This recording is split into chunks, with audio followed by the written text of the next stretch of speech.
अब चली जाओ यहाँ से।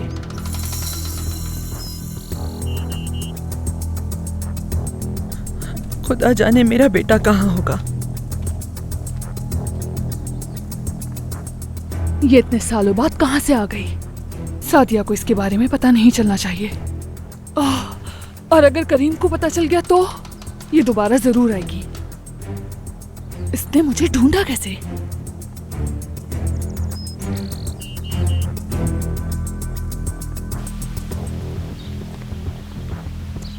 Good morning mom. Good morning सिनान।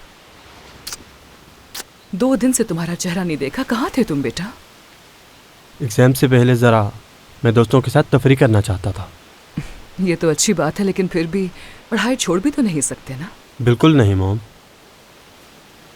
Mom, आप ठीक है ना? ये क्यों पूछ रहे हो तुम? मुझे आप कुछ उदास लग रही हैं। नहीं नहीं, बिल्कुल ठीक हूँ मैं। बस थोड़ी थकन महसूस कर रही हूँ और कुछ नहीं।